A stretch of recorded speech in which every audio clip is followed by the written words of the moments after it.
you go to at school, you can sense right away something different, but it's difficult to put your finger on it. And I know what you mean because I had the same reaction. But what I'd like to push you a little bit further. Can you try to put your finger on it for us? What maybe is different that you notice right away as somebody coming from outside? And I have a question for Daniel. In your list of 8 pillars of peace, I noticed that one of them was not the absence of crime and criminality, or put in a positive way, the respect for law and order. And I was wondering why something like that was missing from the list, which would, I think many people would think was a big basis for peace. Thank you. Thank you. We'll take a couple of other questions, and after, yes. Yes.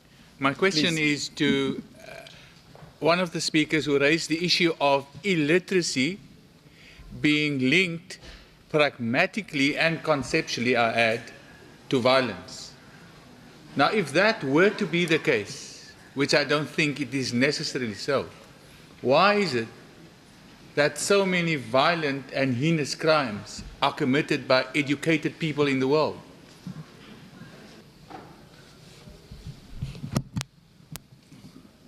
My question is to Professor Sui.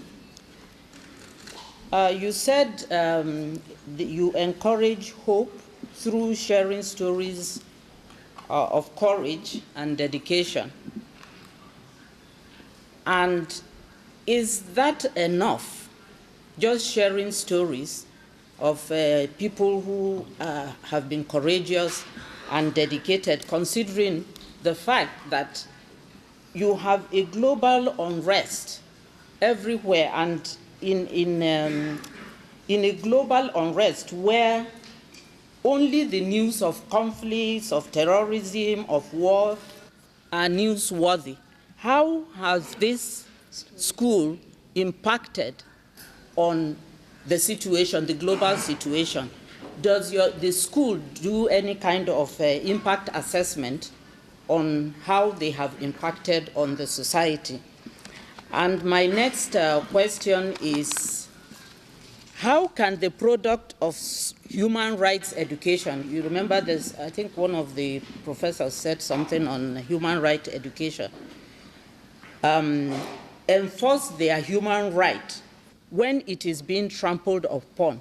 Does your school teach, because most of the things that generate conflict, especially what we are having in the northeast in Nigeria, is the fact that people have been trampled upon and they have kept quiet for so long, and in venting their anger, it has now been politicized as a terrorist thing and has been commandeered by some interest groups to make it look like a religious war.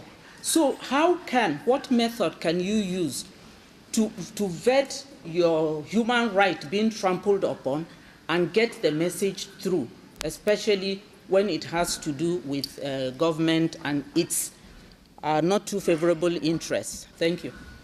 Thank you. So I think we'll stop here. I did not forget your question. We'll take a second set of questions, but I would like to let the panel. We have some specific question, but maybe there's some general comment after this first set of questions. So, Daniel? Sure. Perhaps I can quickly address some of those direct questions.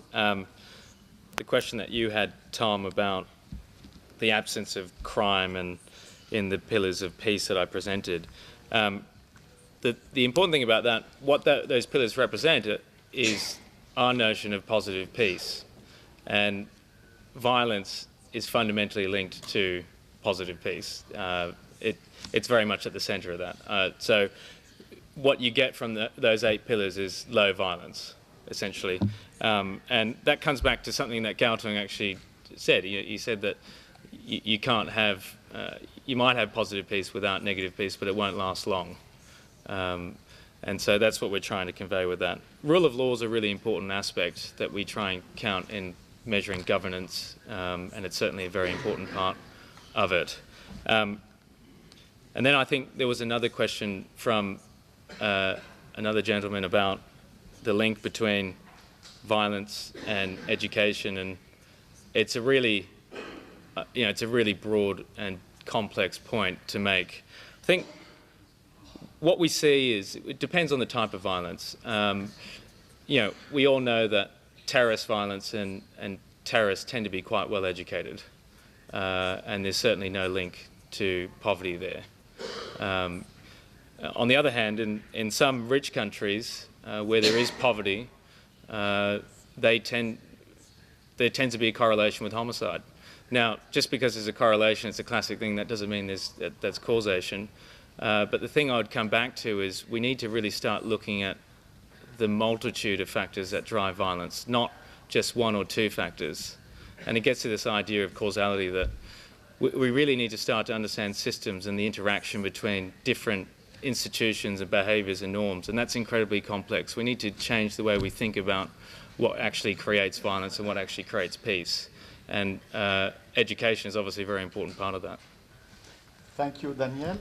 So we had also two, I think, specific questions to Professor El-Mabouk. Maybe also connecting to this question the link between the level of instruction and the level of violence. Also, maybe you have a comment about this complex issue.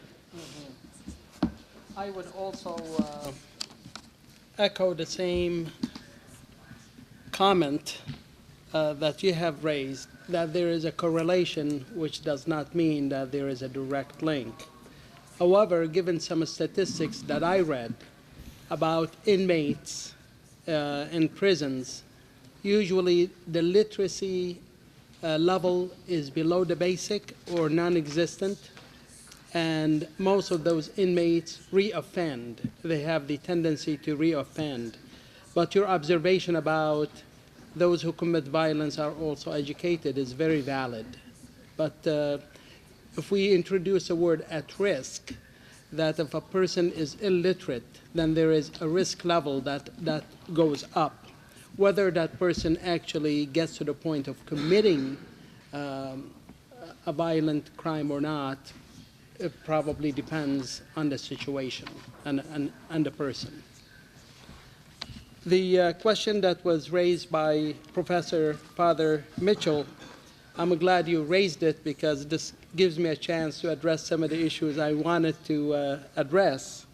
The thing that I couldn't really put a handle on it as soon as you walk in a Hizmet school, I would say is what you referred to in one of your papers. I think you gave in Addis Ababa some years ago, the marriage of mind and heart. That in the Hizmet schools, there is this truly genuine, in action, focus on both nurturing the mind and the heart. The idea of vigorous mind and passionate heart that Fathullah Gulen talks about. That the mind, and you can see this every school I visited, as soon as you walk in, the medals are on the right and the left, and they're very proud of the academic achievements, and those students achieve. We have about 33 charter schools that opened with Hizmet guidance and leadership in the US, and one university, which is Northern American University in Houston, Texas. A charter school that started, and the Turkish teachers who agreed to take it on, it was in an inner city setting. The city told them, you have 1 year. If you do not produce results, you're out. And in the first year, they had some very top performers in math and science and in other subjects. These are students who would have been written off as dropouts or failures. So they turned them around. The heart is where the teachers relate very well, that relational aspect. They love their students. They look at the student as a challenge. This is my chance to perfect, to contribute to the development of this student.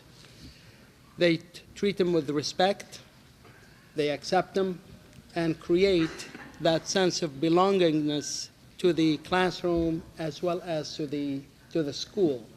The teachers themselves have internalized the ethics of service, the ethics of compassion and kindness, what I call the 3 C's, the care, concern, and compassion have been internalized so they can transmit it very naturally and the students see it. They're loved. Some of the students I talked to, they said, I don't want to go home for a while because this is home. The teachers have created a second home for them.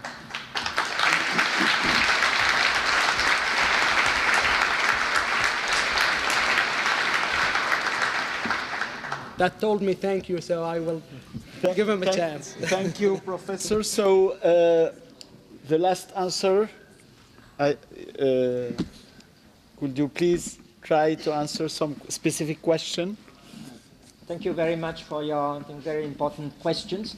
I think 2 of them are related in the sense, what happens if the existing political structures, governmental systems are, in a sense, antagonistic to quote-unquote peace education. And yes, that's a reality in many parts of the world. So the struggle then is how to move from not to think of converting a system immediately, because that's a political question. Obviously, how do we struggle for transformation, not just of school systems, but also in terms of political, economic, and social orders. And that also is part of peace education, because if ordinary people feel empowered that no matter the challenges of the existing society, that the hope is that we need to work together and also have solidarity from other peoples in the world, that we can move forward. It will be slow and challenging, and then at the same time, if we look at existing curricula, I don't think they're necessarily absent. In other words, you will not find ideas and principles and also content which are actually related to building peace. It may not necessarily be called peace education, but if you take social studies, for example, the idea of becoming a good citizen, but of course we have to, in peace education, deepen it so that it's not simply obeying the laws of the country, but also being able to think, are those laws just? Are they meeting the human rights of all the citizens of a country? And so if you do that, then you need to be able to find allies, whether they be in the ministries of education or among the teaching professionals. UNESCO is not so far away in Paris, the headquarters, but I think many countries, most countries have national commissions of UNESCO, and all those initiatives for peace, human rights education, and sustainable education, intercultural education are all part of the UNESCO agenda, and countries that are part of the UNESCO family have actually signed on to those initiatives. So that's another kind of lobbying agenda that is necessary. So I would, in response to that question, I'm mindful that the challenges are great and it will be slow, but I think the idea of hope, and this relates then to the other question, is hearing stories, hopeful stories of courage and say, okay, that's it, I've heard the stories, I'm happy. No. In the UPs, we are saying is the responsibility and accountability. If you are indeed inspired by those stories of hope, what are you willing to do? So when you leave UPs, wherever you may be in, whatever context you're in, you have to ask yourself that question, what am I going to do now?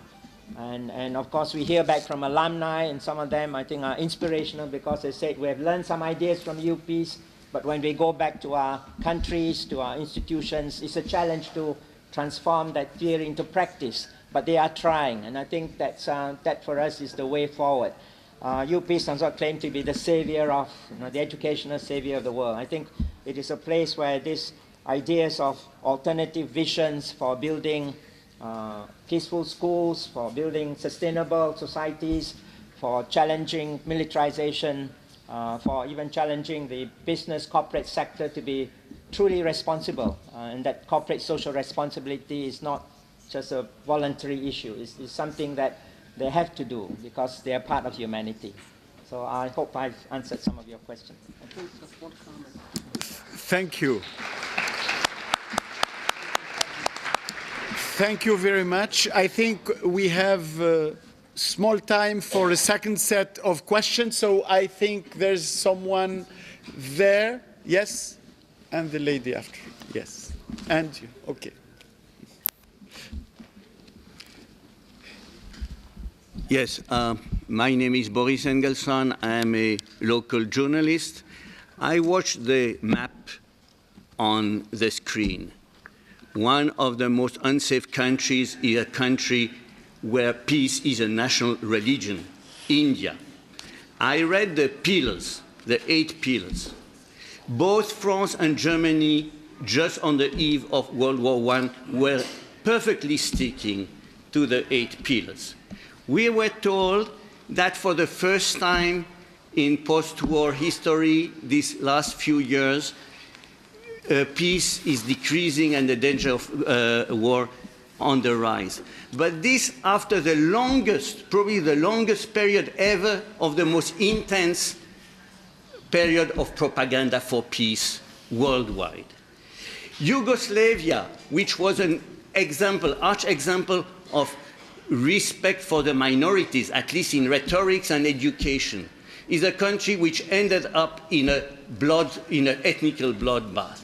So I do not want to make fun of that. I mean that if we don't want war, we must be ready to face these hard questions on peace. And since this forum apparently is very open-minded, and I thank you for not speaking what in French we call la langue de bois, that is ready to wear speech, I think that you are worth asking this difficult question because few people on earth are ready to confront this difficult question. And just to conclude a short information, if I am not mistaken, the president of the University of Peace of Costa Rica is our Swiss national glory, Ruth Dreyfus, or maybe she was, I don't know if she still is, but she should not be forgotten in that. Take another question. Yes.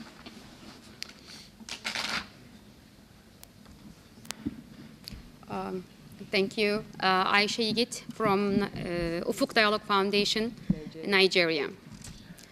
I was going to approach a little bit about the peace conference, but Dr. Mahdi Mabuk, facilitated me a little bit of mentioning women's role in peace, just a couple of sentences in his speech. It just calmed me down a little bit.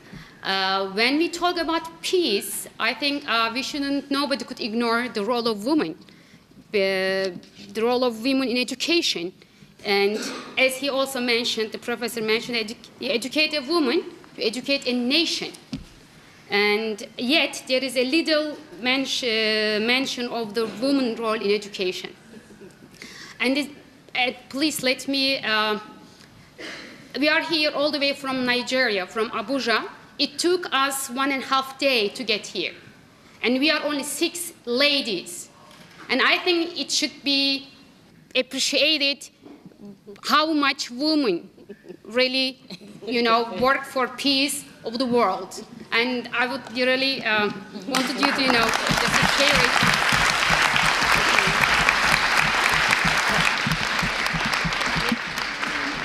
it. Just 2 more sentences, please. All the people who are partnering of the violence in the world, they were growing up under a shelter of mom, a woman. It's easy to treat a disease before it cures. Then when it cures and we talk and everything that since morning we were telling the ideas and everything. I think maybe women deserve a little bit of here mentioned that their role of peace is very crucial. And we could go home feeling that yes, we have something that we should do, because most of them have kids and so thank you. Thank you.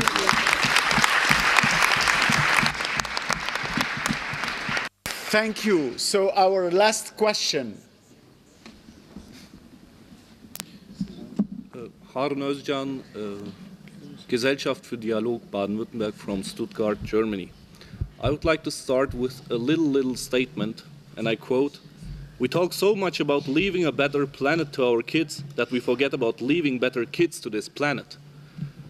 What I mean with this quote is the importance of family. Because for me, the first teacher, the first educator of every human being is the mother and father. So please, can you tell us your opinion how we can encourage families according to education and sustaining peace? Thank you. Thank you. So we have 3 questions and 3 panelists. So I would like to ask you maximum of 2 minutes in your answer, please. Okay. Some very tricky questions. I think the first thing I would like to address and acknowledge is and it probably doesn't require repeating here, but the enormous body of evidence and research and literature around the importance of gender equality for broader societal peacefulness. It's something that we see consistently throughout our research and certainly the research of many others. And it's really important to clarify that if society does provide gender equality, then the rest of society benefits. So I think that's just important to reiterate.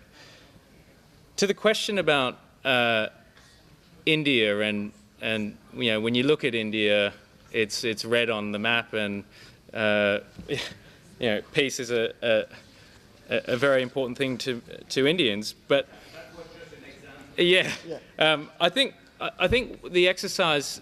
I think it's important to emphasize that exercises like what I just showed you is really just about measuring peace. You know, we're not making value judgments about oh well, X country should be here or it should be there, and a lot of these exercises actually challenge a lot of your assumptions about what you previously thought was peaceful or not peaceful. And I think, and that's why I'd encourage everyone to have a look at the data and the way that this is constructed to better understand it. And the other thing to emphasize is that when you're just looking at how peaceful the country is now, that doesn't really tell you very much about its potential to fall into conflict. What will tell you more about its potential to conflict is its positive peace factors, its institutions, its structures, its attitudes, whether or not people trust and tolerate each other. And if we can better understand how those are progressing globally, then we can actually start to really prevent conflict. Thank you.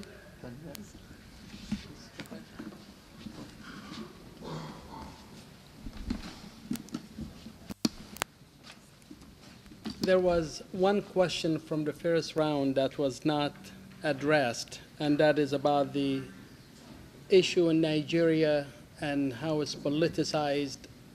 I don't want you to feel slighted that we did not address it. I think that question is probably better suited and maybe better addressed by a media professor or one of the panelists in the media.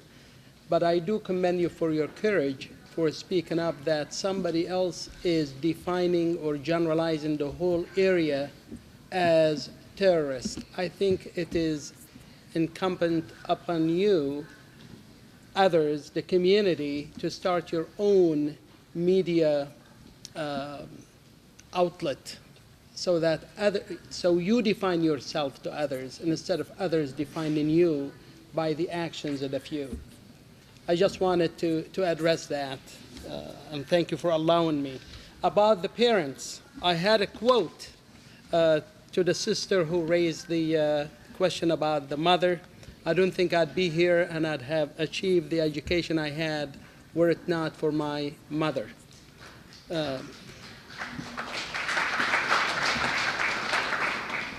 There was a quote I was reading about Malala and the how her message has been received in academia. Is there any research? There is a woman by the name Kathleen Brabson. She's at Mount St. Joseph Academy. It's outside of Philadelphia in the state of Pennsylvania. And she said this, and that really reflects how I feel, my sentiment. She said, open quote, "On the education of women largely depends the future of society." And that is your sentiment. I could not agree with it more. Thank you. So, please. Yes, thank you very much for raising this vital need to write and need to gender mainstream all aspects of peace building and peace education. I think at UPeace, we talk about 1325, it's a UN Security Council resolution, and those other related. And I think the challenge will be, I think in all countries, yes, you have 1325, but to what extent is it fully and systematically implemented? And those are, I think, challenges for everyone in peace building. So in our programs, gender is mainstream in all programs and raise the issues of how do we link gender with environment, sustainability, gender with human rights, gender with education, gender and media. I think those are critical approaches to mainstreaming gender. And if I may relate to our respondent, our indigenous sister here, it is also so crucial that the voices of indigenous peoples are fully surfaced and integrated into peace building. And I think the role of the Permanent Forum, after a long struggle at the UN, I think is many positive steps forward. The issue of family, I think education is not simply formal education. Education starts from literally birth or even before that. So informal education, socialization as we'd call it, is also critical. And I think this is where the challenge would be, because families or elders do have their own cultural norms, values, knowledge, and some of it does need questioning as well. So in the sense that we say families also need to be involved in peace education themselves, so that in order that they can relate to their children in ways that are promoting peace. So there are issues related to discipline, for example. If a discipline measure in some cultures, families may well be promoting physical violence towards children, and that would not be consistent with the principles of peace education. But to move from those cultures to a culture of peace needs a lot of dialogue, a lot of consensus building and education among all sectors of society. So I think in the end we are saying that peace education is not simply the role of the formal school system or universities, it is non-formal education as well as informal education. All the three need to synergize together in a very holistic framework. And the last point I make about literacy and violence, I think in peace education, you know, as a person who has been involved in the grassroots, I have great respect for people, even they may not have even attended school, or high school, or universities, but when you learn from them, they have a lot of wisdom, a lot of compassion, a lot of kindness, and sometimes it is possible for someone with a PhD to actually be the opposite. So, so then we have to ask, it's not just simple literacy as we define it, it's literacy for peace, literacy for human rights, literacy for sustainability, literacy for intercultural, deep intercultural respect. Thank you. Thank you.